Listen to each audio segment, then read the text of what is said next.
que é a nossa diretora, na Microempa, para ela dar uma boa noite para vocês. Aí depois a gente dá mais alguns avisos e a gente já inicia a nossa capacitação de hoje. Se alguém que está aqui conosco ainda não faz parte do PayEx, sei que algumas pessoas se inscreveram e ainda não estão aderidas, entrem em contato conosco depois, vocês têm nossos contatos para entender melhor como funciona o programa, não tem custo nenhum, então esperamos que todos possam aproveitar essa oportunidade, tá bom? Latoya? Oi, boa noite, tudo bem? Boa noite. Boa noite a todos. É um prazer estar aqui conversando com vocês. É um prazer, Miguel, estar aqui contigo hoje. Vai ser de grande valia para todo mundo. Eu estou participando do PayEx com a minha empresa, então eu vejo o quanto é importante esse assunto para todos nós. Mas antes disso, né, boa noite a todos, sejam todos bem-vindos. Como a Josi falou, tem gente que não é aqui de Caxias, tem gente que é de outras regiões, pessoas que ainda não participam do PayEx, então o PayEx está aberto para todo o nosso estado, toda a nossa região aqui, né, na verdade. Eu sou Latoya Brum, sou uma das diretoras da Microempa, sou diretora dos núcleos setoriais, então, junto com a Josi, a gente faz um trabalho dos núcleos aí bem forte. Para quem é da Microempa, para quem conhece a Microempa, a gente sabe aí o quanto a gente se empenha com os núcleos setoriais. Então, quem não é associado à Microempa é de Caxias do Sul, já convido, né, a fazer parte da entidade, a se associar à nossa entidade, a gente tem diversas ações, e o PayEx é uma dessas ações, né, que trouxe um grande aprendizado, está trazendo um grande aprendizado aqui para nós, e eu tenho certeza que hoje com o Miguel vai ser ainda mais, né, Miguel? Então, seja bem-vindo, muito obrigada por estar aqui conosco, eu tenho certeza que é um assunto muito relevante para todos nós. Muito obrigado, Latoya, pelas palavras. Obrigada, Gustavo. Agradecemos, então, a presença de todos. Sejam muito bem-vindos a essa primeira capacitação coletiva que estamos realizando em 2022, na parceria, então, entre a Microempa e a Apex Brasil, né? Estamos realizando o PayEx em Caxias do Sul. Como a Josiane comentou, também quem não for participante ainda do PayEx e quiser mais informações, pode entrar em contato com a Josi, no telefone ali onde confirmaram as presenças, ou através do meu e-mail, que eu botei no chat ali. Vamos fazer o seguinte, pessoal, quem tiver dúvidas também durante a palestra, quiser fazer perguntas aqui no chat, a gente vai vendo, vai passando para o professor Miguel, aí vamos, se não der para responder durante a palestra, no final a gente abre também para perguntas, né? E então acho que era isso. Gostaria também de convidar vocês já para a próxima capacitação que a gente vai ter, que é dia 9 de março, vai ser com Lisandro Vieira sobre exportação de serviços e tecnologias, desafios e oportunidades. Então, dia 9 de março temos essa próxima capacitação. Dia 16 de março temos também, uma semana depois, com o mesmo Lisandro Vieira, que vai ser a formação de preços na exportação de serviços e tecnologias. Depois a gente vai mandar os convites para vocês, todos que se inscreveram. Vamos fazer a divulgação dos próximos eventos. Então, só para anotar na agenda, dia 9 de março, 16 de março, temos mais 2 capacitações já previstas. E durante o ano vamos ter outras capacitações que vamos divulgando, né? Para os que já são participantes do PayEx, e vamos fazer divulgação na mídia. Então, sintam-se à vontade de participar. E qualquer dúvida que tiverem, pode entrar em contato com a Josi ou comigo lá na Microempa, né? Estamos à disposição. Não sei se a Josi quer passar mais alguma informação. Não, gente, tudo certo. Então, como eu comentei antes, a gente vai gravar, depois a gente vai disponibilizar a nossa capacitação de hoje e também o material. Então, qualquer dúvida, vão escrevendo no chat e fiquem sempre de olho nas nossas capacitações. A gente vai ter 1 ou 2 todos os meses. Algumas são específicas, como é o mês que vem, o mês de março vai ser umas capacitações específicas para serviços, mas mesmo quem tiver interesse em apenas, né, pelo conhecimento, também será muito bem-vindo, tá bom? Agora, eu vou passar a palavra para o Miguel, por favor. Eu acho que não precisaria nem apresentar o nosso palestrante, né? Porque quem conhece de comércio exterior conhece o senhor Miguel, mas, enfim, vamos passar um pouquinho de informações. O senhor Miguel Plett é contador, administrador de empresas, bacharel em Direito, tem especialização em Ciências Contábeis, é mestre em Educação, mestrando em Filosofia, auditor fiscal e delegado da Receita Federal do Brasil aposentado, né? Trabalhou durante muitos anos aqui em Caxias, é um despachante aduaneiro concursado, palestrante e instrutor de cursos de qualificação profissional em diversas instituições e também em company, é empresário na área de assessoria empresarial, tributária e aduaneira, professor da área de ciências sociais, ministrando atualmente disciplinas de comércio internacional na Universidade de Caxias do Sul, onde atua há mais de 20 anos.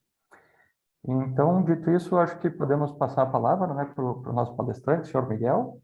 Fique bem à vontade para iniciar as atividades. E qualquer coisa que precisar, o senhor Miguel pode dar um grito aí, que estamos aqui para lhe dar um suporte. Tá bom, obrigado a vocês pela receptividade, estou muito à vontade. Boa noite aos participantes, todas, né? A ideia, então, é a gente passar um pouco do conhecimento e tentar desmitificar um pouquinho essa questão do comércio exterior para pequenos e médios empresários, né? A gente estava falando aí que nos países desenvolvidos, quem faz comércio exterior são as pequenas e médias empresas. Aqui no Brasil, infelizmente, não é assim. Nós temos uma pirâmide invertida, onde os grandes empresários, as grandes empresas é que participam mais efetivamente, né? Então, fica aí a ideia e o entusiasmo para que a gente consiga melhorar este quadro aí para as pequenas e médias empresas, né? A ideia, então, é nós trabalharmos aqui dentro desse sumário, fazendo uma introdução breve, falar um pouquinho sobre os incoterms, sobre classificação fiscal de mercadorias, valor aduaneiro, a tributação de bens e serviços na importação, a questão que envolve as remessas de recursos para o exterior e recursos que vêm do exterior, né? Tributação de bens e serviços na exportação, um pouquinho rápido assim, né, sobre o despacho aduaneiro de importação e exportação, o que é, qual é a importância. Hoje nós estamos num processo de migração de um sistema que ficou muito tempo vigente e que agora está havendo uma migração para uma nova sistemática que é bem mais ágil, né, mais interativa.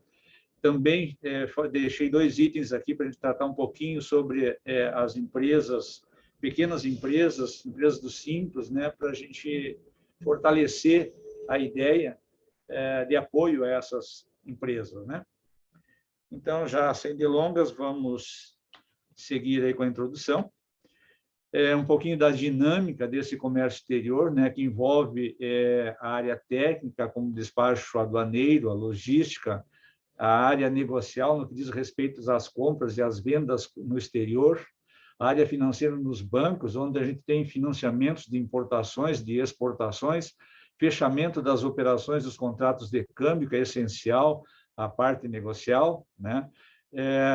Envolvimento também com os órgãos públicos, órgãos governamentais que estão envolvidos, o próprio empreendedorismo que a gente vê nos empresários, né, que arriscam os seus capitais para gerirem o risco que cada uma dessas atividades tem presente, né?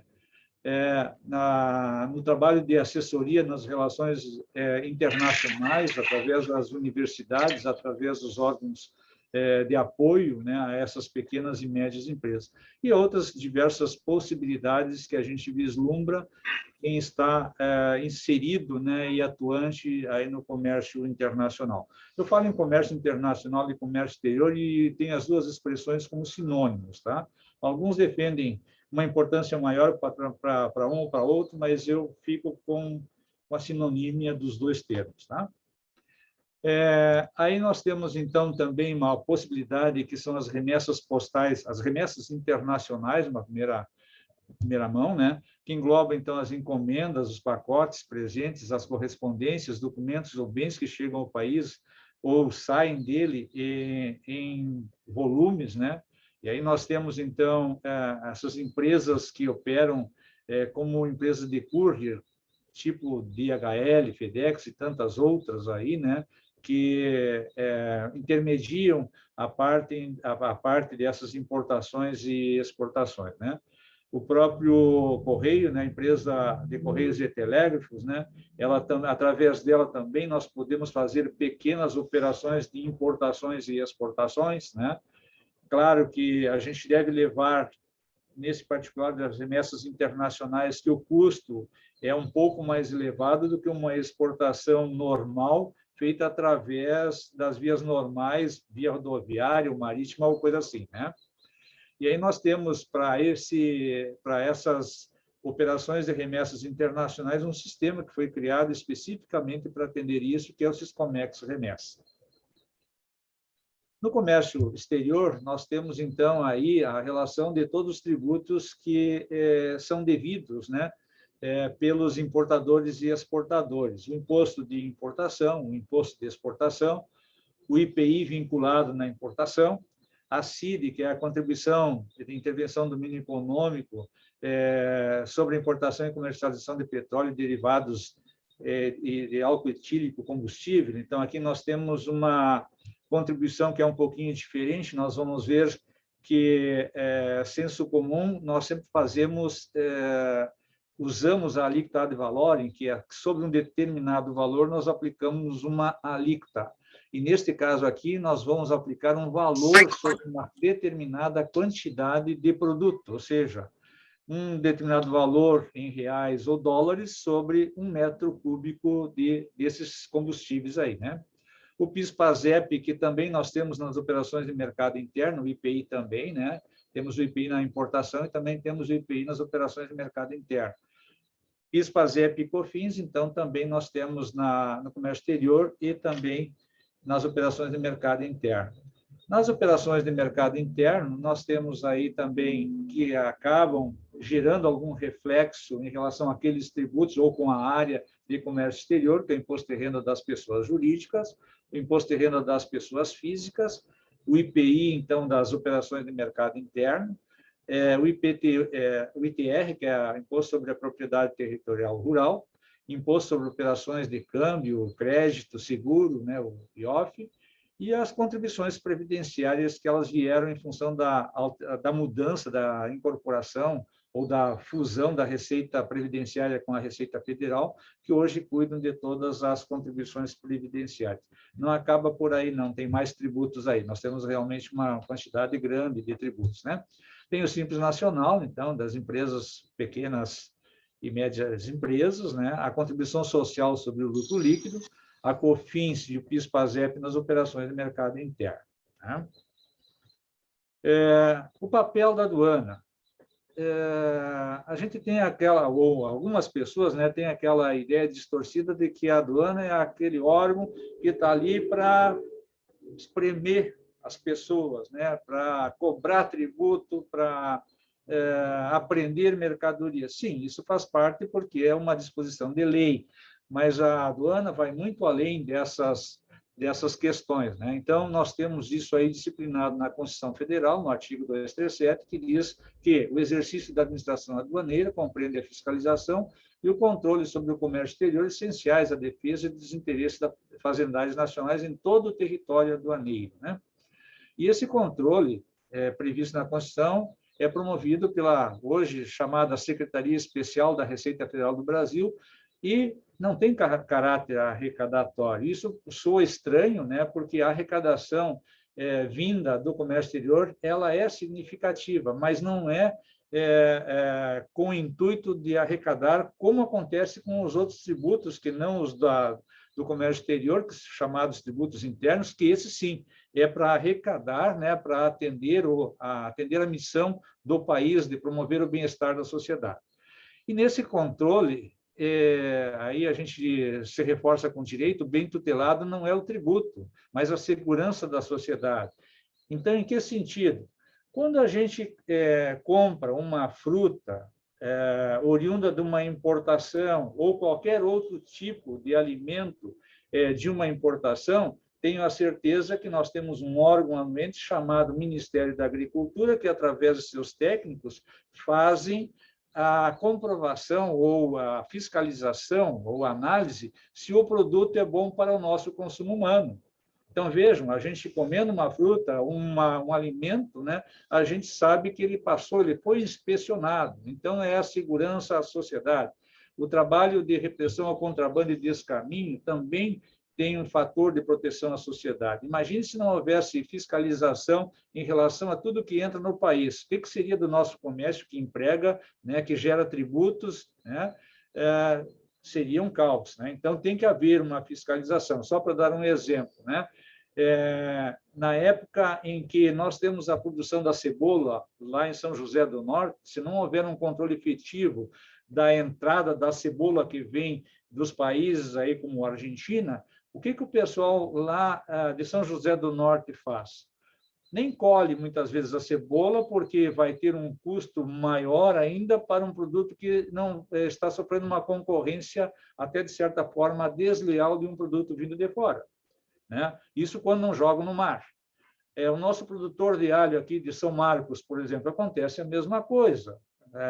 Entra muito alho, se não houver um controle da entrada do produto estrangeiro, o produtor nacional ele vai acabar não tendo nenhuma expectativa de ganho. E aí ele fica sem fazer a colheita e deixa que o produto se estrague na terra, na lavoura, né? Então, vejam que tem um aspecto aqui de proteção muito grande em relação à sociedade. A questão de armas, munições, que a gente sempre tem essa preocupação. A Receita não é o órgão encarregado de fazer o controle, mas ela está lá e faz, né? E quando há apreensão de armas, de munições, ela encaminha para o Exército Nacional, o Comando do Exército, que é o órgão que vai dar uma destinação a esses produtos. A Receita não tem a competência para fazer a fiscalização de drogas que possam vir a entrar no país, mas está lá na fronteira, faz a apreensão e encaminha para o órgão que cuida disso, que vai fazer o processamento, que é a Polícia Federal. Então, uma série de outras coisas, de exemplos que eu poderia dar, né? A preocupação é grande em relação à proteção à sociedade. Tá? Então, como eu falei aqui, a fiscalização ela verifica se a mercadoria recebeu as devidas anuências. Então, nós vamos falar logo adiante sobre órgãos anuentes, que assim como o Ministério da Agricultura que eu citei, nós temos diversos outros órgãos, né, que precisam participar do processo, porque esses órgãos precisam fazer uma fiscalização, um controle daquilo que as pessoas querem trazer para dentro do país. Então, elas vão fazer a verificação e, se tudo estiver correto, a anuência é consentir, é aprovar. Então, vão consentir, aprovar que esses produtos venham a entrar. Se um órgão anuente, como o Ministério da Agricultura, por exemplo, disser que uma carga de maçãs não está própria para o consumo humano, esse processo de despacho aduaneiro de importação ele fica abortado. Essas mercadorias serão destruídas ou devolvidas, em alguns casos, para o país de origem, né? Porque não vai ser viabilizado o desembaraço dessas mercadorias para a população, né? Aí também nós temos também a questão do recolhimento dos tributos também, né? Então, se todos os recolhimentos foram feitos, foram cumpridas todas as normas da legislação, aí então o processo, né, desse controle é o despacho aduaneiro de importação, assim como nas exportações nós temos o despacho aduaneiro de exportação. Ainda, então, em relação ao papel da aduana, a questão da regulação econômica, então, faz a proteção tarifária para evitar a concorrência desleal, ela aplica regimes tributários especiais, como a admissão temporária, como o Instituto do Drawback, como o entreposto aduaneiro de importação e exportação, são diversos os regimes aduaneiros especiais. Na defesa comercial, para coibir as operações de dumping, né, que é uma operação em que a empresa lá fora quer, para ganhar o comércio, joga preços lá embaixo, no momento em que ela ganha esse mercado, né, e já tirou muitos competidores desse mercado, ela fica de dona, digamos assim, desse mercado e coloca o preço que quiser, né? A questão da arrecadação tributária, a manutenção, então, do ambiente concorrencial, que já falamos, a proteção, então, à sociedade, saúde pública e meio ambiente, que é importante também, a Receita não faz o controle do meio ambiente, né, da fauna e da flora. Quem faz isso é o IBAMA, mas ela está lá na fronteira, ela faz a retenção dessas mercadorias e encaminha para o IBAMA para fazer o processamento. O patrimônio histórico-cultural é a proteção, evitar a saída do país de obras de arte, né, assim como também a entrada de obras de arte, né, clandestinamente, né? A sanidade animal e vegetal. Então, quando nós fazemos importação de carnes e outros alimentos, sempre haverá a inspeção sanitária para ver se tudo está certo, né? A fauna e a flora que eu falei, a defesa do consumidor, também a nível internacional, e na segurança pública, combate ao crime internacional, a lavagem de dinheiro, contrabando de armas, drogas, munição, o terrorismo, né? Com o advento do 11 de setembro, com o bombardeio lá das Torres Gêmeas, dos Estados Unidos, né? A partir dali, o mundo acordou para uma questão muito importante. A Suíça, que eu vou citar assim como um exemplo, ela não divulgava os depósitos que ela mantinha lá em segredo, praticamente com um número senha para os detentores desses valores, né? Mas a partir desse atentado, né, terrorista, foram abertas. Então, a própria Suíça, ela seguidamente avisa o Brasil: olha, eu tenho uma conta aqui que é estranha, vocês querem vir dar uma olhada, ver o que é que tem aqui para ver o que fazer, né? Então, é feita uma verificação e o intuito é de apreender esses recursos obtidos pelo tráfico internacional de drogas, pelo terrorismo, e tirar o dinheiro das mãos dessas pessoas e dessas organizações, porque sem dinheiro eles acabam não podendo fazer nada também. Então, a gente hoje tem uma colaboração internacional muito grande de proteção à sociedade também, né? Nas relações internacionais, nós temos a integração econômica, com os blocos econômicos, o nosso aqui é o Mercosul, os acessos a mercados, como fazer isso, né? Os acordos internacionais também de cooperação e de incentivo, de fomento a essas operações. E buscar a facilitação de comércio, desburocratizar, ter agilidade, quer dizer, quanto menor o preço, o tempo, melhor dizendo, para o desembaraço de uma mercadoria, maior é o ganho, né? Porque a gente tem o hábito de dizer que tempo é dinheiro. Então, se tempo é dinheiro, realmente é preciso agilizar esse mercado. E o país, né, onde a Receita tem esse papel da execução, né, está sempre mobilizado para isso. E a gente tem diversas frentes de trabalho que estão mostrando que realmente é efetivo e eficaz o que está se fazendo, né? Necessário, né? Fundamental. E aqui nós temos uma imagem aérea do nosso Porto Seco, né, de Caxias do Sul, da Serra Gaúcha, melhor dizendo, de toda a nossa região. Esse Porto Seco ele funciona como um aeroporto internacional, como um porto internacional, como uma entrada e saída de produtos do país também, né? Então, em resumo, se fazem todas as operações de comércio exterior dentro do Porto Seco, né? Todas as operações. Então, já temos aí esse Porto Seco com mais de 20 anos implantado, onde se fazem todas essas operações de importação e exportação e aplicam também os chamados regimes aduaneiros especiais. Para a gente entrar no mercado, nesse mercado internacional, tem a questão da burocracia. Nós precisamos nos habilitar junto ao Siscomex, que é o Sistema Integrado de Comércio Exterior, é um sistema que funciona para todas as operações de comércio exterior, né?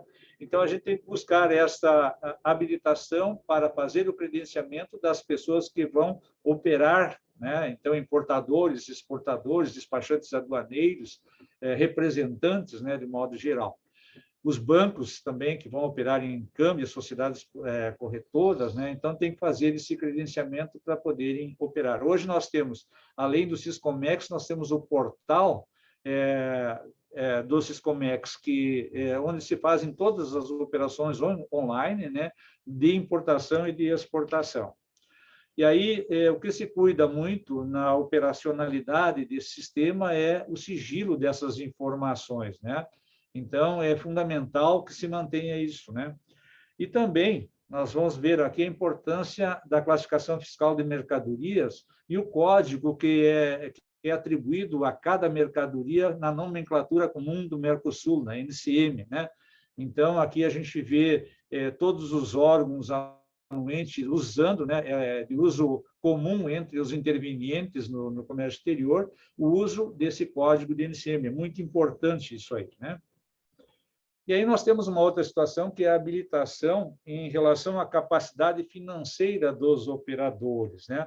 O objetivo, então, dessa habilitação, que nós temos aí a Instrução Normativa 1984 de 2020, né, é de habilitar declarantes de mercadorias para atuarem no comércio exterior e das pessoas físicas responsáveis pela prática de atos no sistema de comércio exterior em seu nome, e o credenciamento desses representantes para a prática dessas atividades dentro do sistema. E os demais usuários que eventualmente venham a operar no comércio exterior. Então, a gente já diz que a pessoa física, a princípio, é vedada a prática de operações de comércio exterior. Mas, eventualmente, essas pessoas podem fazer operações sem nenhum problema. Não pode haver o caráter da habitualidade. Aí sim, então, haverá a exigência de que essas pessoas físicas se constituam uma pessoa jurídica para operar, então, no comércio exterior. Então, nós temos diversos tipos aí de habilitação, uma delas é expressa, que é para as pessoas jurídicas, sociedades anônimas de capital aberto, são as grandes empresas, né? Para as empresas públicas ou para as sociedades de economia mista. A limitada, então, são para aquelas empresas que não se enquadram na modalidade expressa, e a ilimitada é aquelas que têm capacidade maior do que as empresas elencadas, então, como limitadas. Os valores, a cada 6 meses, são de $50 mil. A gente usa sempre a expressão $50 mil dos Estados Unidos da América, porque é o dólar forte, né? Então, serve de parâmetro praticamente para todas as operações de comércio exterior. Então, nesse caso, o limitado é $50 mil a cada 6 meses, ou equivalente em outra moeda. E $150 mil, então, para as ilimitadas. Veja que, quando eu falo em ilimitadas, é aquela empresa que realmente comprove capacidade financeira nesses valores. Senão, e aqui a Receita ela cuida muito isso, quando a gente vai se habilitar dentro dessas limitações, né, a Receita sempre pede os últimos balanços ou balancetes da empresa para ver se realmente essas empresas não são empresas defachadas e que estão, de repente, querendo fazer alguma operação e depois sair fora, fazer uma operação fraudulenta e sair fora do mercado, né? Então, a Receita tem um cuidado muito grande, faz a verificação disso e depois dá o resultado para a empresa pleiteante, ver se ela pode ou não mesmo operar, né? E nós temos também, vejam que isso aí é para a importação. Na exportação, então, a exportação não está sujeita a limite nenhum. Então, na exportação, na internação de mercadorias da Zona Franca de Manaus, as importações que possam ser feitas por conta e ordem de terceiros em relação à pessoa jurídica importadora, e a importação sem cobertura cambial. Aqui apareceu um termo novo, importação sem cobertura cambial é quando a gente não fecha um contrato de câmbio, ou seja, quando não se transfere moeda estrangeira para o exterior. São operações em que não há a cobrança de tributo. Se não há a cobrança de tributo, não há necessidade de fechar uma operação de câmbio, que uma operação de câmbio é a compra da moeda estrangeira e o repasse pelos bancos autorizados a operar em câmbio para o vendedor da mercadoria lá fora. Aí também incluem as importações nos limites, né? A importação por conta e ordem de terceiros é quando uma pessoa ela usa uma empresa importadora e identifica os valores que foram alcançados para essa empresa e que vai fazer a operação de importação em seu nome, né? E também, uma forma um pouco similar, né? As importações por encomenda. Alguém encomenda para uma empresa para fazer a operação, né? E esse encomendante transfere os recursos, que tem que ficar muito claro para se comprovar esse tipo de operação, para evitar o quê? Uma operação fraudulenta novamente, né? O Siscomex, então, ele opera por todas as modalidades de transporte, né? Aéreo, rodoviário, ferroviário, marítimo, enfim, todos os meios de transporte, né? Então, a gente tem como norma geral que todas as operações de comércio exterior passam pelo Siscomex, ou são feitas no Siscomex. Embora, como toda regra tem exceção, nós temos alguns casos ainda que são operados fora do Siscomex, mas a ideia é, com o tempo, de estar realmente tudo dentro do Siscomex. Quando se fala, então, em intervenientes anuentes, intervenientes são aquelas pessoas que vão participar de um processo de importação e exportação, mas não são órgãos governamentais. Anuentes são órgãos governamentais que consentem, que aprovam a entrada da mercadoria. Notem que, nesta relação aqui, todos são intervenientes: o importador, o exportador, o beneficiário de regime aduaneiro, o procedimento simplificado, o despachante aduaneiro e seus ajudantes, o transportador, o agente de carga, o operador de transporte multimodal, o operador portuário, o depositário, o administrador do recinto alfandegado, o perito, o assistente técnico e qualquer outra pessoa que tenha relação direta ou indireta com a operação de comércio exterior.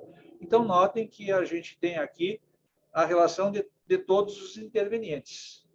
Mas esses intervenientes, nenhum deles é anuente. Para ser anuente, ele não deixa de ser interveniente ou anuente, mas ele é órgão do governo, como a gente vai ver agora adiante. Então, aqui está claro, né? Os anuentes são alguns órgãos governamentais que têm a função legal de anuir, concordar ou discordar com a entrada ou saída de bens, veículos ou pessoas no país ou do país, né? Saída do país, né? Então, aqui nós temos os gestores do Siscomex, que é a Secretaria de Comércio Exterior, a Secretaria da Receita Federal e o Banco Central do Brasil. Os anuentes, nós temos o Banco do Brasil, que é anuente em algumas operações de exportações, o Conselho Nacional de Energia Nuclear, então toda operação de importação ou exportação que envolva energia nuclear, tem aí então o Conselho Nacional, que vai se manifestar favorável ou desfavoravelmente à entrada ou à saída desses produtos. O Departamento de Operações de Comércio Exterior do DSEX, o Departamento Nacional de Combustíveis, o Departamento da Polícia Federal, o IBAMA, o Instituto Brasileiro de Patrimônio Cultural, o Ministério da Agricultura, o Ministério da Aeronáutica e o Ministério da Agricultura e do Abastecimento. Então, esses são os órgãos anuentes que a gente tem aí, né? Aí não está também a Anvisa. A Anvisa também ela faz parte desse controle de anuência. Muito bem. Não, mas está aqui adiante. Eu achei que tinha acabado lá, mas são 17 e aqui está a sequência. O Ministério da Ciência e Tecnologia, o Ministério do Exército, como eu falei, o Ministério da Saúde, através da Anvisa, a Secretaria de Assuntos Estratégicos da Presidência da República, a Secretaria de Produtos Bases e usuários. Usuários, então, é qualquer pessoa que vá usar o Siscomex para fazer alguma operação de comércio exterior. Órgãos da administração direta e indireta, intervenientes no comércio exterior, as instituições financeiras, através do SISBACEN, que é o sistema do Banco Central, instituições financeiras autorizadas pela CSEX a conceder licenças de importação. Em alguns casos, é necessário uma licença prévia, chamadas LIs, então, o importador interessado ele vai ter que buscar, primeiramente, a autorização para fazer a importação pelo órgão competente. Não pode fazer importação antes de conseguir, porque senão aí vai dar problema, né? Pessoas físicas e jurídicas que atuam na área de comércio exterior, tais como exportador, importador, depositário, transportador e os representantes legais. E aqui nós temos a interação, né, o portal do Siscomex, como eu falei para vocês, onde todas as operações são feitas. Ele tem uma grande base de dados que interagem com os órgãos anuentes, com o importador, com o transportador, importador, exportador e transportador, como eu falei, e essas operações, esses pedidos, eles são rápidos hoje de se concederem. Então, isso aqui tem coisas que acontecem quase que instantaneamente. Outras, que dependem do trabalho da inspeção, do exame, da análise, demoram um pouquinho mais, mas é tudo feito dentro do sistema. Hoje, um dos slogans da aduana ou da Receita Federal é uma aduana sem papel. é o esforço concentrado para não se ter mais papel circulando, tudo através do meio eletrônico, né? E aí, então, feito esse introito, nós vamos começar com os incoterms, que são os termos usados no comércio internacional. Tá? Para que servem esses termos? Eles definem o local de entrega da mercadoria, os custos por quem estão sendo suportados e os riscos. Né? Então, eles não são de uso obrigatório, mas, uma vez adotados, as partes que vão assinar um contrato de compra e venda vão sujeitar ao conteúdo de cada uma das siglas desses termos. Então, eles permitem conhecer quais os elementos que estão incluídos no preço, identifica quem assume os custos de transporte, carga, descarga, manuseio e seguro, até o local da importação. Definem as transações internacionais, as mercadorias, as condições em que os produtos devem ser exportados. Fixam direitos e obrigações, tanto do exportador como do importador, estabelecendo com precisão significado do preço negociado entre ambas as partes. E reduz interpretações controversas e de prejuízos para uma das partes envolvidas. Então, vou puxar um pouquinho mais para cá, que fica mais fácil. Na verdade, as partes envolvidas são duas só: o comprador e o vendedor, ou o importador e o exportador. Incoterms vincula quando as empresas usam essas duas partes, importadores e exportadores, e compradores e vendedores, né? Então, é o que eu acabei de falar, né? Não produz efeitos em relação a qualquer outras pessoas aí, como está posto aí, né? Nós temos aqui os incoterms hoje que são editados praticamente a cada 10 anos. Hoje nós estamos aí com os incoterms de 2020. Esse 2010 aí ficou errado, tá? Mas o resto está correto. Então, são 11 termos que são usados, que estão aqui listados, todos eles, e cada um vai ter uma vinculação para uso de cada um deles. Por exemplo, ex-works. Ex-works significa o seguinte: eu tenho uma empresa aqui em Caxias do Sul e quero fazer uma exportação. Aí eu negocio, porque os incoterms são negociados. Vou ter aqui dentro da minha empresa alguém que vai falar com quem quer me comprar a mercadoria e nós vamos negociar. E aí a nossa empresa tem um produto muito bom, né? O camarada lá fora, a empresa lá fora, faz uma questão muito grande de comprar essa mercadoria, então nós estamos em vantagem na negociação. E aí o nosso vendedor diz o seguinte: meu caro, eu te vendo o produto sim, mas eu te vendo somente se tu me comprar na condição ex-work. O teu produto é bom mesmo, vou fechar a negociação. Significa que esse produto fica à disposição do comprador no estabelecimento do vendedor, ou seja, dentro da minha empresa aqui em Caxias do Sul. Significa o quê? Significa que todos os custos, todos os riscos foram assumidos pelo comprador lá fora. Então, os demais, cada um deles tem... nós temos, assim, risco e custo total na exportação, assim como a gente tem na importação também. A gente pode estar fazendo uma importação numa condição de ex-works, né? E depois os demais, às vezes a gente encontra assim uma divisão perfeita, 50%, 50% de custos e riscos, tanto para comprador como para vendedor. Então, vejam como é importante a gente ter um bom negociador em relação a isso, né?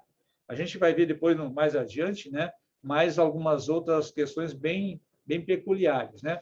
Então, nesses termos agora, ficou de fora essas situações de C mais F, que é o custo mais frete, C mais I, que é o custo mais seguro, e OCV, que são outras condições de venda. Ou seja, nós temos 11 incoterms, mas nada impede que a gente coloque uma situação como essas aqui, um plus dentro do incoterm, contemplando uma dessas três situações, ou outra até que não esteja consignada.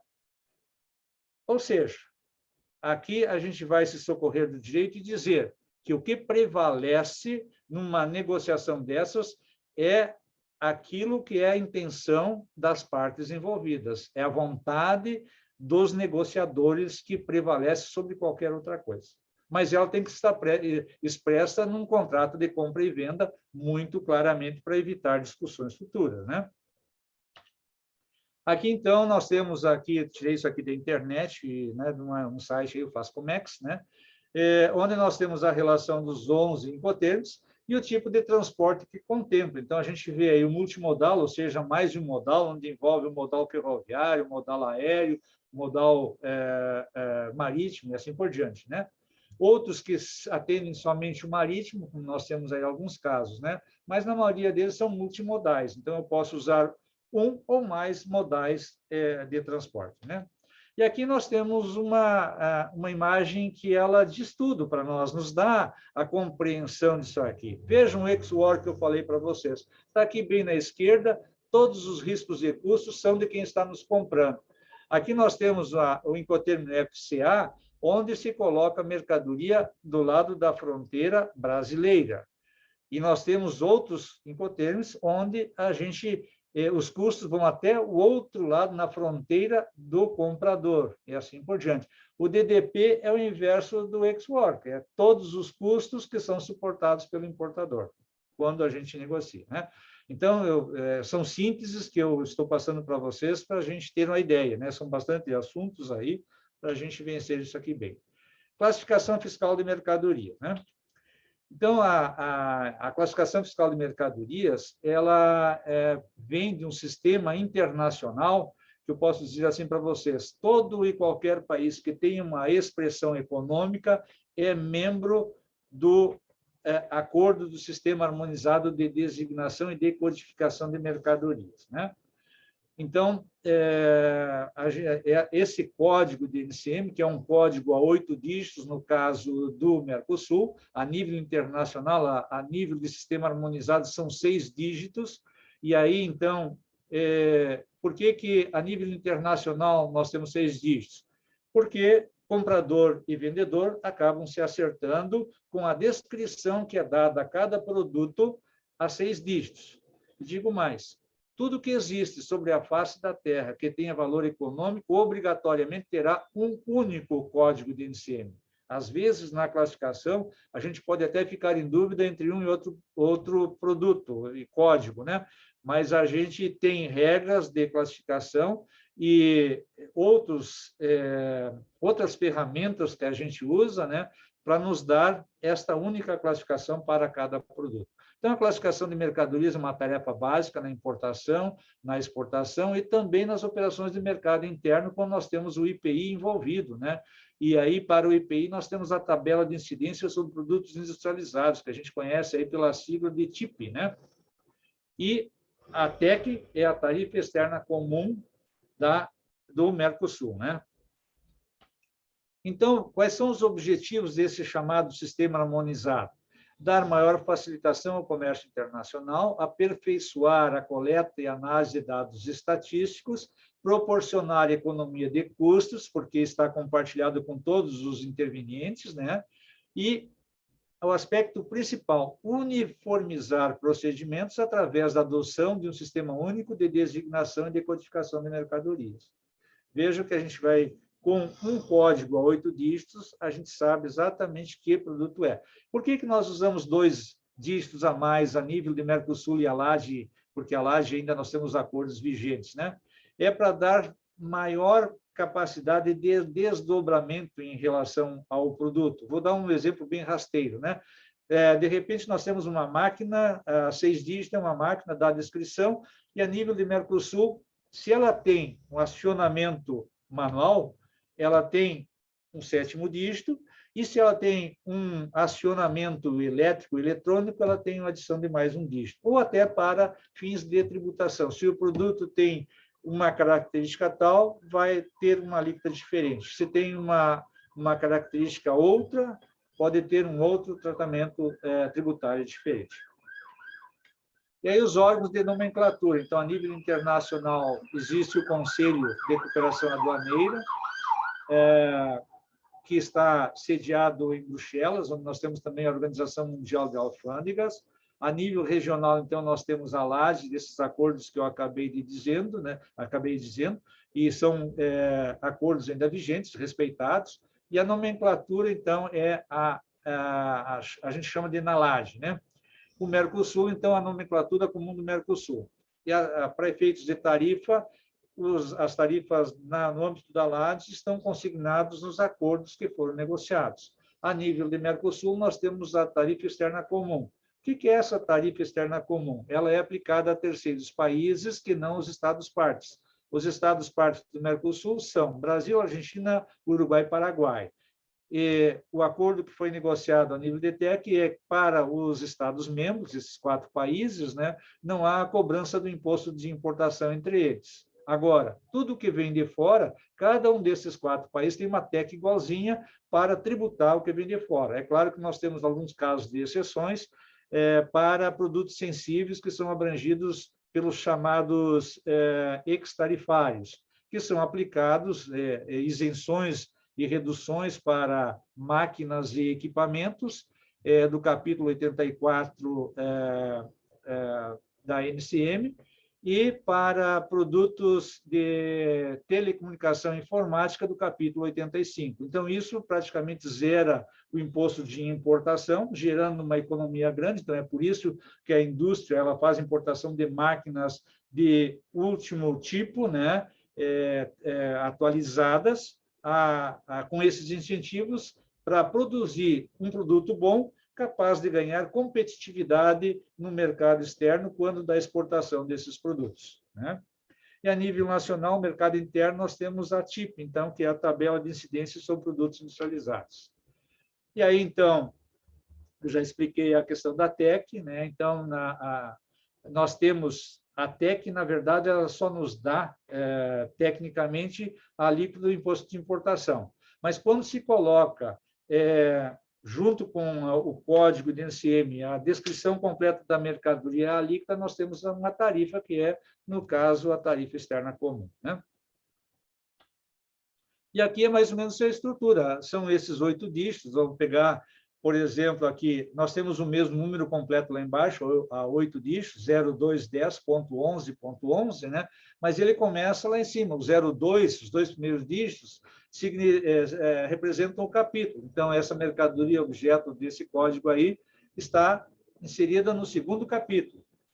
0210, os primeiros 4 dígitos se chamam posição, né?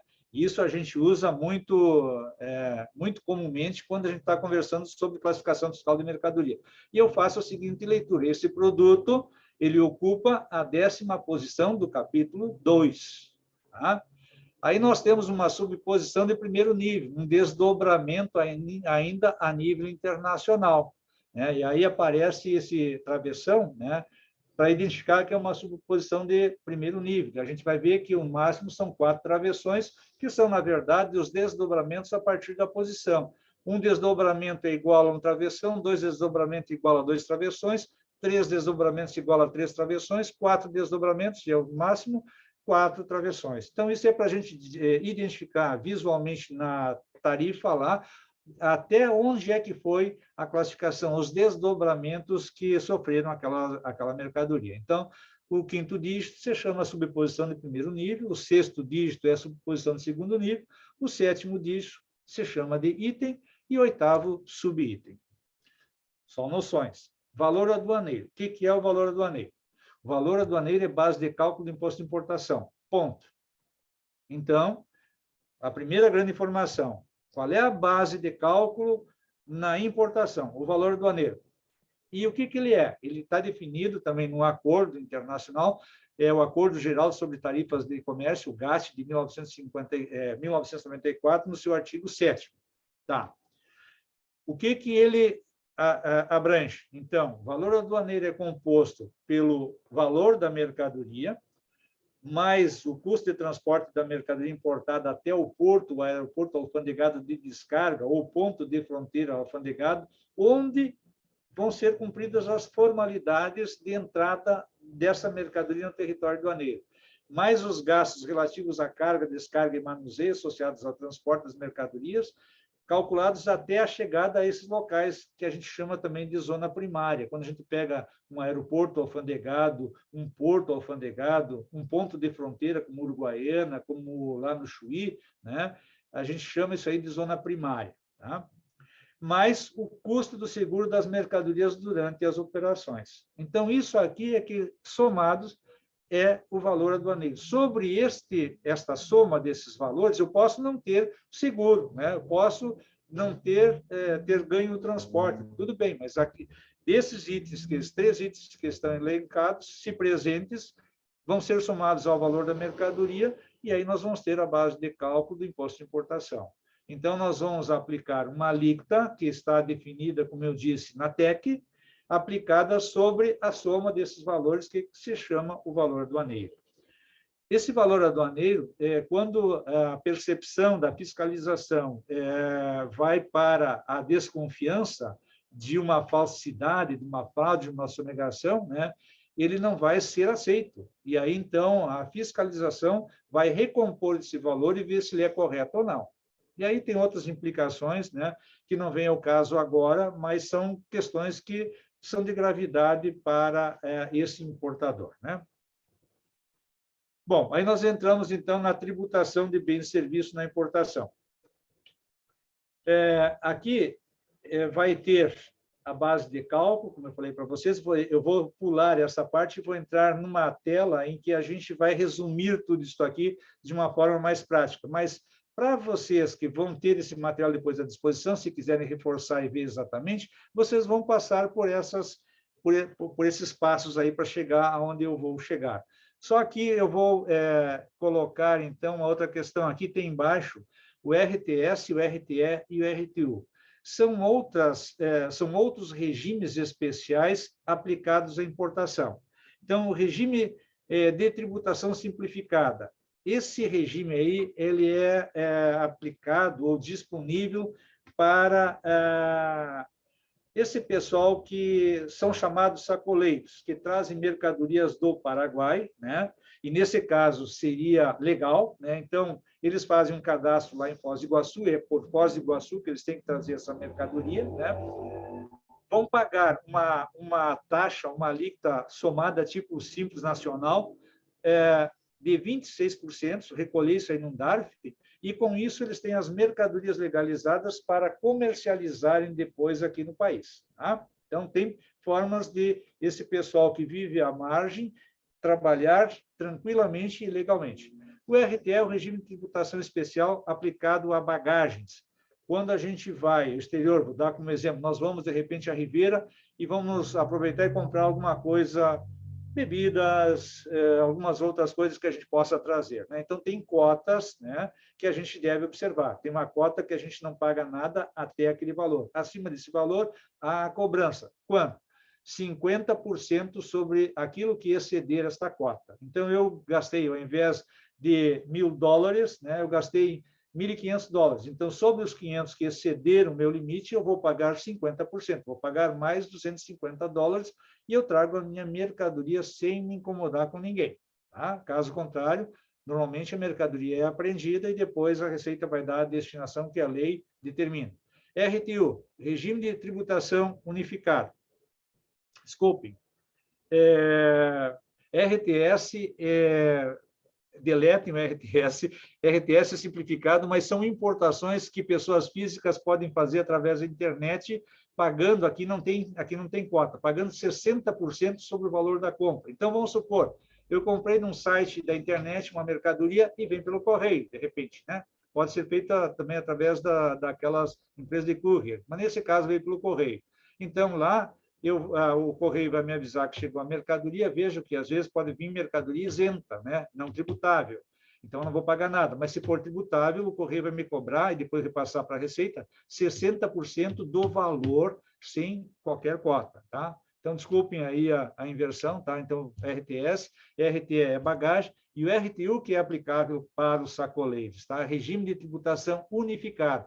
Unificado porque é semelhante ao simples. Então, unifica todos os tributos devidos na importação numa alíquota de 26%, onde inclui 1% de ICMS também.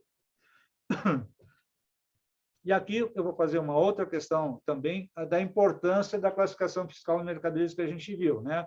A alíquota aplicável para o cálculo do imposto é a correspondente ao posicionamento da mercadoria na tarifa externa comum, no código a 8 dígitos, na data da ocorrência do fato gerador, uma vez identificada sua classificação fiscal segundo o código de NCE. Tá?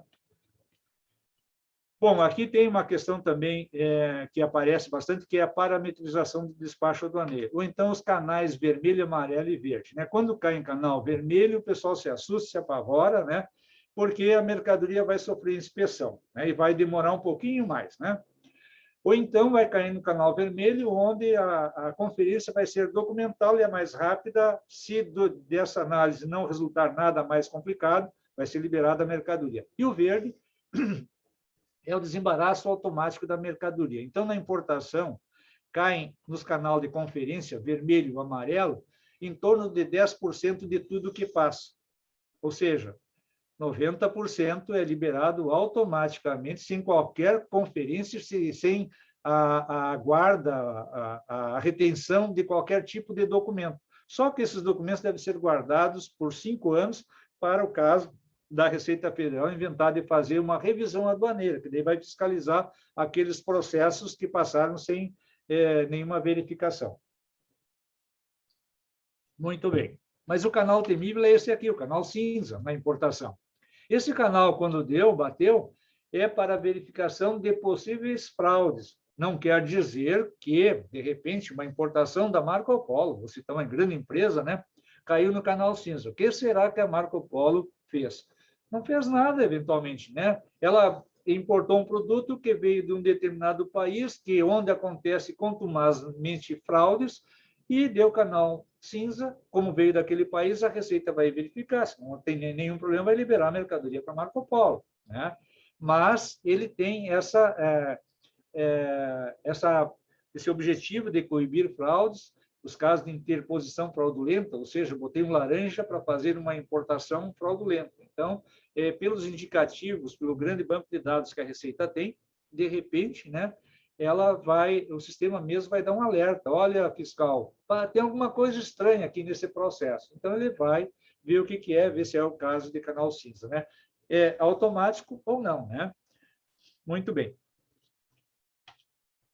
Aqui nós temos aqui que eu vou explicar para vocês, né, a sistemática onde envolve toda essa questão de base de cálculo, imposto de importação, aquela coisa toda. Então, visita aduaneira hoje não se faz mais. Isso aí se ia até o largo onde estava ancorado o navio fiscal, a Polícia Federal, ia o pessoal da saúde para verificar se tinha algum doente, ver se tinha algum clandestino, se tinha alguma coisa, né, escondida lá dentro do navio. Né? Não se faz mais isso, só em casos especiais em que haja denúncia ou uma operação de rotina da Receita Federal. E essa visita era para colher os documentos que estavam de posse do responsável pela embarcação, né? Manifesto de carga, lista de sobressalentes, provisões de bordo e qualquer outra declaração. Né? Então, na verdade, o nosso processo aqui ele começa com o registro da declaração de importação do Siscomex. E aí nós temos, então, como iniciado o processo do despacho aduaneiro. O registro da DN Siscomex representa o início do despacho aduaneiro.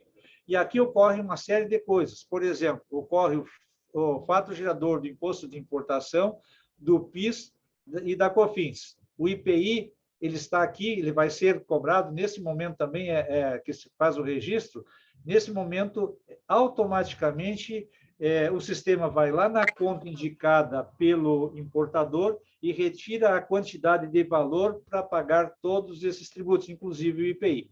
Porque o IPI, o fato gerador, não é o registro da DN Siscomex, ele é o desembaraço aduaneiro, ou seja, a mercadoria não sai do recinto alfandegado sem que se confira ver se foi realmente pago o IPI. Né? Então, nós temos o débito automático de todos os tributos federais, né? O ICMS também, nós vamos ver que ele também, o fato gerador é o desembaraço aduaneiro e a fiscalização consulta no sistema e vai ver se foi pago ou não. E também, nesse momento aí, antes de entregar a mercadoria, é feita a verificação se o adicional ao frete para a renovação da marinha mercante também foi pago, que é uma taxa que é cobrada sobre o frete de longo curso, que é o frete marítimo, a alíquota de 25% sobre o valor desse frete. Muito bem. Aí, então, nós só vamos falar em documentação se a mercadoria foi selecionada para um parâmetro de fiscalização, ou deu canal vermelho, ou deu canal amarelo. Na importação é amarelo e na exportação a documental é laranja. Tá? Então, aqui, se houver isso aqui, vai ser exigida a documentação. Então, tem que apresentar a via original do conhecimento de carga, a via original da fatura comercial, ou a proforma, né? A fatura proforma,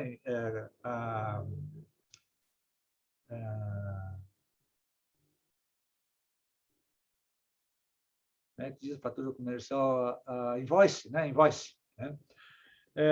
O extrato da ADI, DARF em casos excepcionais, o packing list, que é a relação daquilo que consta em cada embalagem, né? Uma relação de tudo que está lá dentro, o certificado fitossanitário, o certificado de origem, se for o caso, quando o importador ele quer obter algum benefício. E aí, ao final, então, o ICMS e o adicional, né? Que vai ser verificado se houve o pagamento de exoneração. Então, aqui nós temos aqui um resumo de um processo, né, de despacho aduaneiro. Observando que despacho é o processo todo, o desembaraço é aqui embaixo, quando se entrega a mercadoria livre e desembaraçada para o importador. PIS, COFINS nas importações. Então, aqui nós temos... a gente pouco fala em bens e serviços, né? Então, nós temos aqui alguns casos de incidência sobre serviços também, e aí vai haver incidência de PIS e COFINS na importação, né? A gente importa serviços e exporta também, né? Então, o objetivo da instituição dessas contribuições, PIS, PASEP e COFINS, incidentes sobre as importações, é para estabelecer a isonomia tarifária entre produtos e serviços nacionais e produtos e serviços importados, de forma que, se é um preço vil, né, esta alíquota ela vem para nivelar esses preços a nível de mercado de comércio internacional, né? E para não prejudicar a economia interna, né? Quem está legalmente estabelecido, aí, pagando tributo e gerando empregos, né? A incidência, então, na importação de produtos, nós já vimos ali naquele resumo, né? O PIS, COFINS, onde é que eles se cobram. A importação de serviços. Então, serviços que são executados no país por estrangeiros, executados no exterior, cujo resultado se verifique no país, então, são cobrados. Para produtos, o fato gerador é a entrada de bens estrangeiros no território aduaneiro. Qualquer produto estrangeiro que entrar no território aduaneiro, né, nós temos o fato gerador do PIS/PASEP, importação, né? Então, aqui, nesse outro parágrafo, nós temos, no caso de se extraviarem produtos, né, a legislação ela tem aqui um fato gerador por ficção legal, quer dizer, a lei fixa que, no caso de faltar produtos, sobre a falta serão cobrados da mesma forma os tributos que seriam incidentes. Para serviços, aí nós temos sempre essas mesmas regras, o pagamento, o emprego, o crédito, a entrega ou a remessa de valores para países estrangeiros. Ou seja, quando o dinheiro está disponível para quem prestou o serviço. Contribuintes para os produtos é o importador, é considerado qualquer pessoa que promover, então, a entrada desses bens estrangeiros no território aduaneiro. O destinatário de remessa postal internacional, indicado pelo respectivo remetente, e o adquirente de mercadoria interpostada. O que é esse último caso aí? Aqui, mostrei para vocês a imagem lá do Porto Seco. Um dos regimes aduaneiros especiais que é praticado lá pelo Porto Seco é o entreposto aduaneiro na importação e na exportação. No caso da importação, eu posso trazer um produto sem o pagamento de tributo, deixo depositado lá por 1 ano, 2 anos, até no máximo 3 anos, e eu resolvo o que fazer. A hora que eu quiser, eu vou lá e desembaraço parte da mercadoria. A Marco Polo faz muito em relação àqueles tapetes dos corredores dos ônibus, aqueles rolos, eles importam no entreposto aduaneiro e, à medida que vão precisando, eles vão desembaraçando e aí somente pagando os tributos. Então, também me dá um planejamento, uma economia tributária, né? Então, é isso. Se eu tenho uma mercadoria lá, eu trouxe, não sei o que eu vou fazer com ela, mas alguém quer me comprar. Então, eu posso fazer uma venda para alguém que vai me comprar, e esse adquirente vai ser o contribuinte, é ele que vai ser responsável pelo pagamento de PIS e COFINS e de todos os tributos incidentes na importação, né? Para serviços, então, a pessoa física ou jurídica contratante de serviços de residentes domiciliados em país estrangeiro. A base de cálculo para os serviços, importâncias pagas remetidas, creditadas, empregadas ou entregues a residente domiciliado exterior, antes da retenção do imposto de renda, mais o imposto sobre serviço, mais PIS, PASEP importação, mais COFINS importação. Então, a gente tem aí a base de cálculo. Cabe também a retenção do imposto de renda retido na fonte, na alíquota de 15%, sobre o valor total desses rendimentos. E também sobre royalties, que é remuneração de serviços técnicos, de assistência técnica, de assistência administrativa e semelhantes, e direitos autorais. Então, vejam que os serviços também têm uma pauta que ainda não é significativa, mas a tendência é de que isso venha a melhorar, né? CID combustíveis, que eu falei para vocês. Então, aqui, a incidência é sobre a importação de petróleo e seus derivados, gás natural e seus derivados e álcool etílico combustível. O fato gerador são operações de importação de gasolinas e suas correntes, diesel e suas correntes, querosene de aviação e demais querosenes, óleos combustíveis, o fuel oil, gás liquefeito de petróleo, inclusive derivado de gás natural e de nafta, e o álcool etílico combustível. Então, aqui, nós não vamos ter a alíquota de valor, vai ser uma alíquota específica. Sobre 1 metro cúbico de qualquer um desses produtos, vai incidir um valor, né? Então, é a chamada alíquota específica, né? O contribuinte, então, é o importador, seja ele pessoa física ou pessoa jurídica, desses combustíveis que são relacionados lá no artigo 299 do Regulamento Aduaneiro. E também está prevista aí a responsabilidade solidária. Se houver solidariedade na importação, todos são vinculados e todos são solidários pelo pagamento desses tributos. A base de cálculo, então, é a unidade de medida estabelecida para os produtos que trata o artigo 299 que eu falei. E vai ser calculada pela aplicação de alíquotas específicas, conforme está especificado no ato normativo. E o pagamento vai ser efetuado quando registrarem a declaração de importação lá no Siscomex, tá? E aí, essas remessas que eu falei para vocês, né? Então, sempre haverá a retenção, nós temos que cuidar disso. Como é que eu consigo fazer uma operação de remessa de dinheiro para o exterior? Só posso fazer através de um banco credenciado pelo Banco Central para fazer esse tipo de coisa. Ou então, se eu estiver recebendo algum dinheiro de fora, ele deve vir através desses bancos também. E para dar uma ideia para vocês também é o seguinte, quem controla o câmbio é o Banco Central. Então, toda vez que alguém faz uma operação de exportação, né, ele vendeu, por exemplo, a mercadoria dele por 100 mil dólares para o exterior. Quem comprou lá no exterior vai entregar para o Banco Central esses 100 mil dólares e o Banco Central, por sua vez, vai fazer a conversão da moeda nesse dia e entregar para o vendedor brasileiro reais. Ele não vai pegar moeda estrangeira, que isso o controle está no Banco Central. Se nós fizermos uma importação lá de fora, nós vamos fazer a importação de um produto por 50 mil dólares, por exemplo, né? Uma empresa. Como é que essa empresa vai fazer? Ela vai junto a um banco desses credenciados e vai fechar uma operação de câmbio. O que ela está fazendo? Está comprando 50 mil dólares em reais. E o Banco Central, por sua vez, vai entregar para o vendedor estrangeiro dólares, a moeda pela qual foi negociado o produto.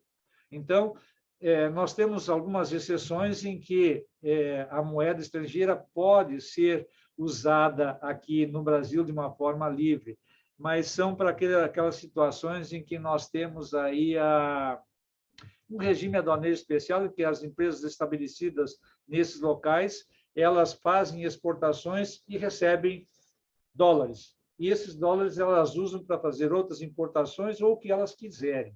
E mais uma outra situação que pode acontecer é uma empresa brasileira fazer uma exportação e deixar em banco internacional lá fora, né, essa moeda que vai acabar ganhando variação ou uma perda com variação cambial. É um risco também, né? E aí, então, é feito um demonstrativo, uma declaração para a Receita Federal dos montantes e daquilo que vai sendo repatriado parcialmente, por exemplo, né? Então, tem que cuidar a questão da variação cambial, assim como pode dar ganho, pode dar perda, né? Isso tem reflexos contábeis depois, né? Ainda, então, de uma forma agora um pouquinho diferente, essas remessas de recursos que venham, né, do exterior ou que são remetidos ao exterior, tem uma fiscalização de parte da Receita Federal, que são chamados preços de transferência, né? Então, o que é isso? O preço de transferência é o preço praticado em operações internacionais entre partes relacionadas. O que são essas partes relacionadas? Nós temos, de um lado, um importador ou exportador brasileiro e, do outro lado, lá no exterior, um parente ou uma empresa coligada. Então, é muito fácil haver o conluio e a prática da fraude. Então, a Receita Federal exige que a empresa brasileira comprove que nas operações de importação ou exportação praticadas com empresas relacionadas, e aí está um exemplo, né, com a matriz, uma filial, uma subsidiária localizada no exterior, que o preço praticado seja o preço de mercado, isto é, o mesmo preço que seria praticado com um terceiro não relacionado, ou seja, que não houve subfaturamento ou superfaturamento na respectiva operação, trazendo vantagem ilícita para uma das partes, né? Então, aí tem o que são as pessoas vinculadas, a matriz filial, empresa sob controle societário comum administrativo, distribuidor ou concessionário exclusivo, pessoas físicas residentes no exterior, que por parente ou afim até terceiro grau, que é primo, né? Cônjuge ou companheiro de qualquer dos diretores ou de sócio ou acionista, controlador, em participação com a pessoa jurídica no Brasil. Não é proibido, não é pecado, vamos deixar claro. O que a Receita tem o cuidado é saber se a operação em si ela não tem algum indício de fraude. Feita a verificação, e tem um formulário especial, que é feito uma declaração já quando apresenta a documentação, né? A Receita vai ver se não há nenhum problema, libera a mercadoria sem nenhum problema. E o despacho segue. E aí nós temos também os chamados paraísos fiscais. São países em que a tributação máxima em relação aos tributos é de 17%. Isso já foi 20%, agora baixou para 17%. Então, é uma tributação muito baixa e promove a concorrência entre os países que trabalham de forma ilícita, né? Então, se alguém quer fazer uma operação, não quer dizer também que operações com paraísos fiscais seja crime. Não, a gente pode fazer, mas tem que fazer a declaração tudo bem certinho, né? Mas que é uma facilidade fazer através de paraísos fiscais, sim, é. Então, por isso é que a Receita tem um controle também mais efetivo em relação a isso, né?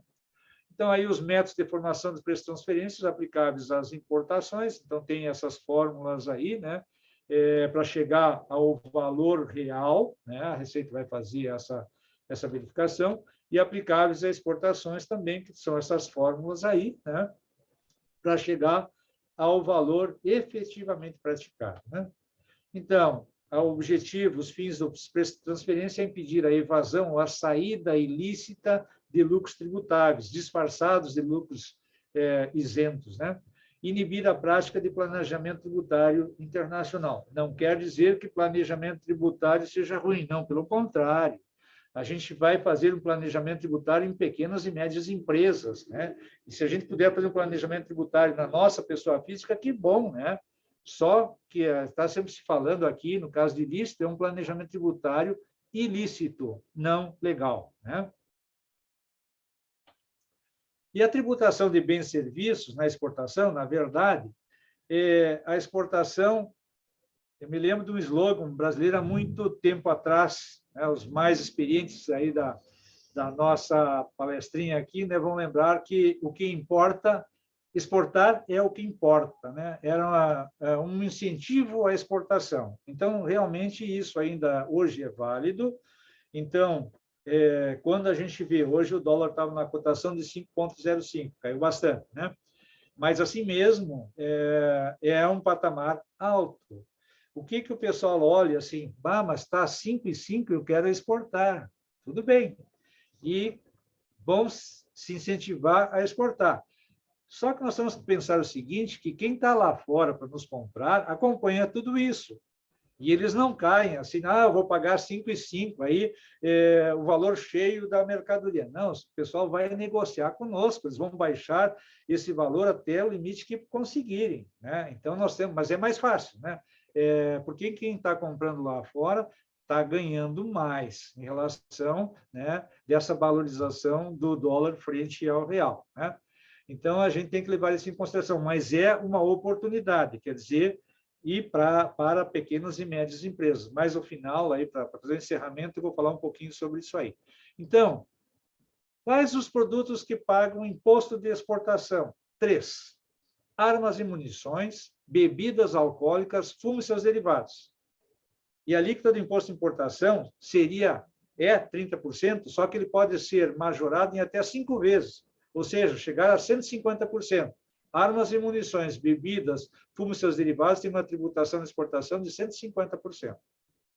Então, isso aqui é supérfluo, e aí a gente entra naquela tributação seletiva. Quanto mais supérfluo o produto, maior a tributação, né? As mulheres ficam, assim, um pouco chateadas, porque consideraram produtos do toucador, ou seja, cosméticos, cremes, produtos supérfluos, são tributados a 30% no ICMS, e também aqui é tributado também altamente aí também na importação, né? Elas vão dizer, não, isso aqui não é supérfluo, é de primeiríssima necessidade, tinha que ser tributado com uma cesta básica, né? Muito bem. Então, imposto de exportação, ele vai incidir sobre a mercadoria nacional ou nacionalizada, que é destinada ao exterior. Essa nacionalizada, esse termo, é uma mercadoria que era estrangeira, recebeu o título de nacionalizado, um título de brasileiro, e ela pode ser exportada depois sem nenhum problema, né? Então, considera-se nacionalizada a mercadoria estrangeira importada a título definitivo. Ela veio, pagou todos os tributos e depois o pessoal está vendendo, né? Então, a CAMEX é que relaciona os produtos que são tributados por imposto de exportação, somente esses 3 produtos aí. O imposto de exportação tem como fato gerador a saída da mercadoria do território aduaneiro. Então, o imposto de importação é a entrada da mercadoria estrangeira no território aduaneiro e o imposto de exportação é a saída da mercadoria do território aduaneiro. O contribuinte o exportador, assim considerado qualquer pessoa, seja física ou jurídica, que promova a saída de mercadoria do território aduaneiro. A base de cálculo, diferentemente da importação, é o preço normal que essa mercadoria ou sua similar alcançaria ao tempo da exportação, uma venda em condições de livre concorrência no mercado internacional, ou seja, o preço realmente praticado para exportação, né? Então, a alíquota, como eu falei, 30% sobre essa base de cálculo, podendo ser elevada até 5 vezes, ou seja, 150%, e a redução, nós vamos ver muitos casos de redução à alíquota zero, né? Na exportação, nós temos muitas alíquotas zeros, casos de isenção, casos de não tributação e casos de imunidade, né? Então, a tributação não alcança esses outros produtos aí na tributação. E aí, então, nós temos o despacho aduaneiro de importação e de exportação, né? Então, despacho, agora vamos falar um pouquinho. Nós estamos no processo de migração da declaração de importação, chamada DI, para a do INPE, que é a Declaração Única de Importação. Está em andamento. Então, isso aí é para que haja mais agilidade e mais interação entre os operadores no comércio internacional. Na exportação já foi feita a migração da DE, que era a Declaração de Exportação, para agora do E, que é a Declaração Única de Exportação. Já está totalmente implantado. Então, logo, logo, nós vamos ter aí na plataforma do portal do Siscomex isso aí totalmente implantado. Aqui aparece um fluxo também, como nós vimos lá na importação, na exportação, né? Então, aqui eu não vou me deter, isso aqui é um fluxo, né? Onde todo o processo ele vai passar em diversas etapas e, ao final, aqui, então, vai passar também pela questão da seleção parametrizada, também tem canal vermelho, laranja e verde. não tem o canal cinza aqui na exportação. E lá na importação, que é amarelo para o exame documental, aqui o exame documental é o canal laranja. Tá? E aí também segue aí aparece a seleção parametrizada, e aqui a gente vê que uma mercadoria que caiu num canal verde, ela pode ser redirecionada para um canal vermelho ou para um canal laranja quando há algumas informações, indícios de fraude. A gente brinca isso aí que é o canal melancia. Quando era vermelho, virou vermelho. Né? Era verde no início, virou vermelho, né? O canal melancia. Né? E aí, então, tem toda essa parte da verbação, trânsito aduaneiro, isso aqui não vou entrar em detalhe, mas está aí o processo, o fluxo de uma exportação. Aqui são os documentos que são utilizados na exportação, para fins do embarque para o exterior, para fins de negociação junto ao banco, quando eu quero negociar um financiamento, quando eu quero fechar uma operação de contrato de câmbio e assim por diante, né? E para fins fiscais e contábeis. A gente não pode esquecer o nosso amigo contador, né? Porque se faltar a documentação para ele, aquilo que vai estar retratado no balancete ou no balanço não vai estar correto, tem que estar todas as informações aí. E agora, já me posicionando já para o final, né, o tratamento diferenciado para as empresas tributadas pelo Simples Nacional. Então, a microempresa é considerada aquela empresa que aufira em cada ano calendário receita bruta igual ou inferior a 360%. Estou falando para especialistas aí, né? Mas vou me arriscar, né? Empresa de pequeno porte é aquela empresa que aufira em cada ano calendário receita bruta superior a 360 mil e igual ou inferior a 4.800.000. Tudo isso aí você sabe, mas aqui tem uma informação muito importante.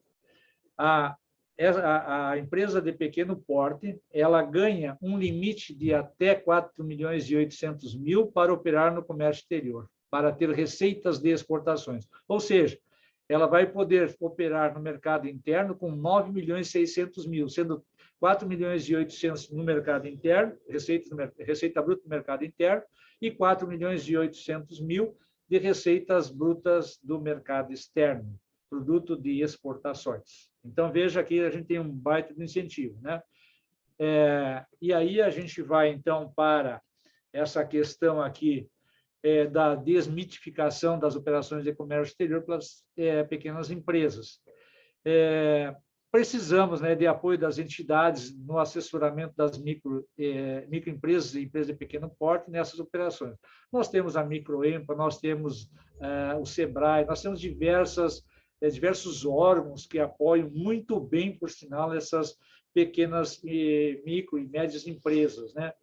Precisa, de repente, alguma ação, né, que dê o start, né, para que a gente desenvolva, que incentive essas empresas a fazerem essas operações aí, né? Essas empresas, elas podem usar um compartilhamento de informações entre elas, isso pode funcionar muito bem, pode racionalizar e ratear os custos totais entre elas, né? Como, por exemplo, eu quero fazer uma exportação, mas eu vou ocupar 1/3 de um container. Vou pagar container cheio. Como é que eu vou fazer isso? Gente, conversa com outros colegas empresários, micro e pequenos empresários, e vamos compartilhar, fazer uma exportação compartilhada, vamos usar o mesmo container e ratear os fretes e todos os demais custos, né? Ao invés de cada um tentar negociar isoladamente, quem sabe que tal a gente fazer uma central de compras, uma central que tenha todas as informações a respeito de como fazer a exportação. Vocês sabem que o mineiro ele exporta a cachaça mineira, que é famosa.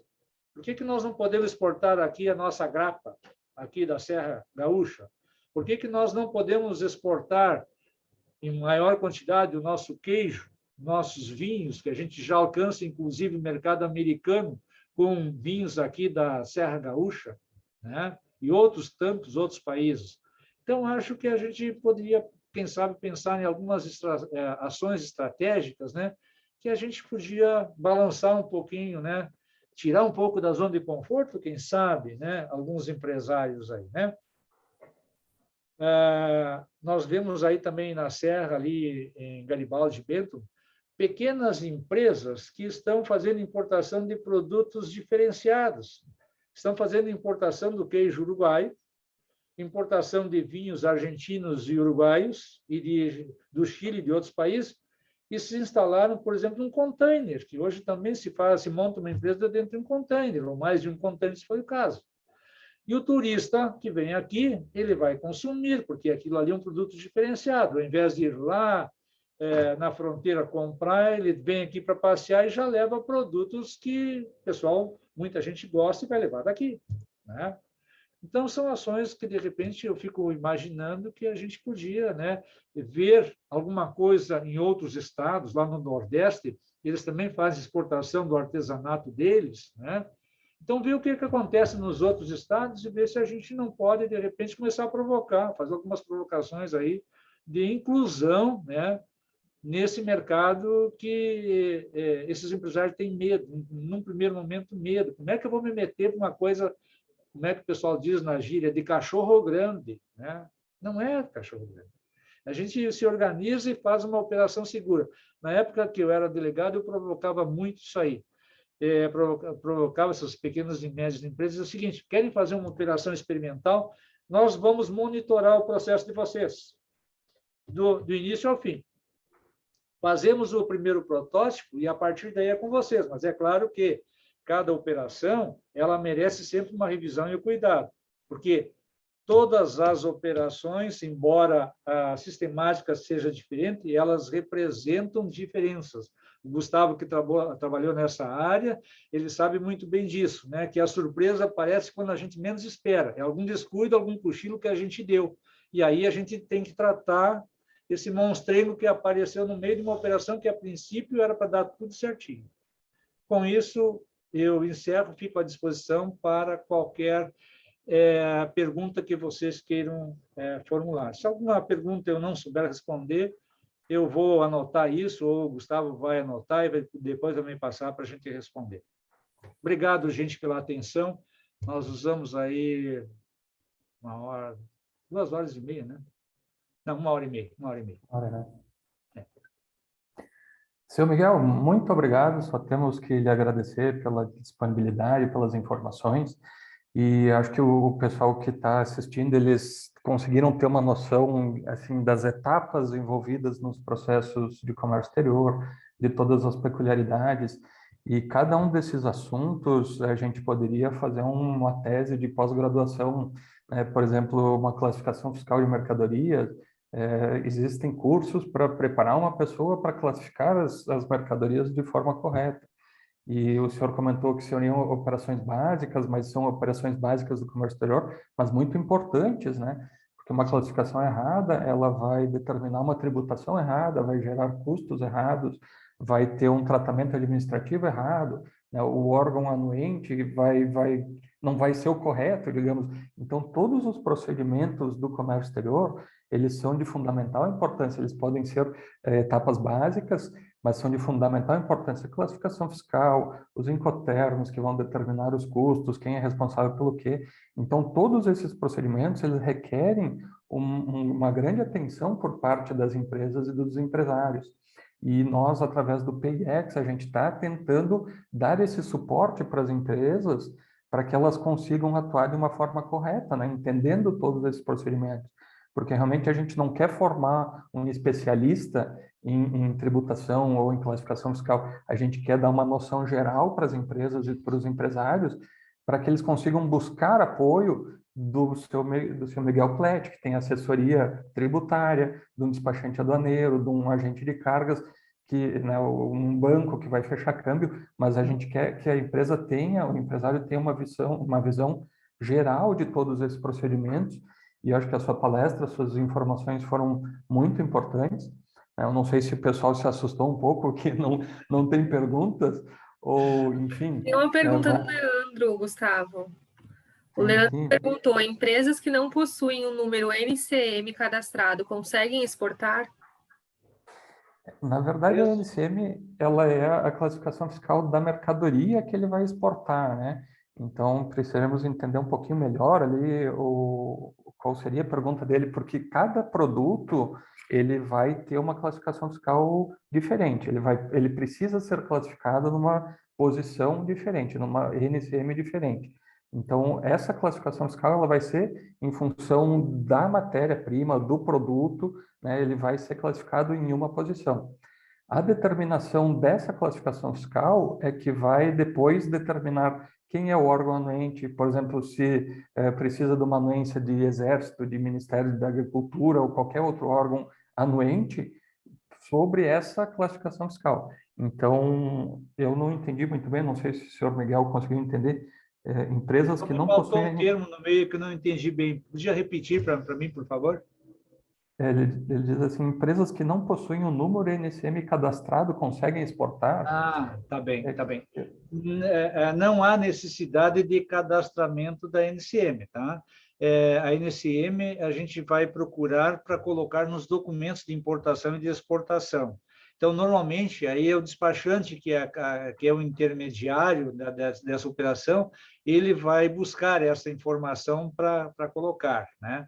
Então, é claro que é uma tarefa das mais complexas que a gente tem em termos de comércio exterior, é a classificação fiscal de mercadorias, mas tem o despachante, ele vai entender isso e vai buscar essa informação.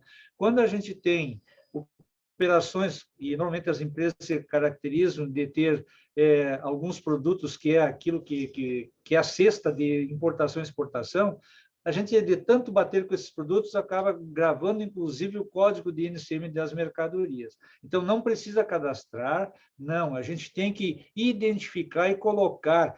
Eu quero importar uma determinada mercadoria. Qual é o código correspondente de NCM? Coloca isso na documentação do lugar próprio. Mas isso aí não se preocupa, porque outra observação importante.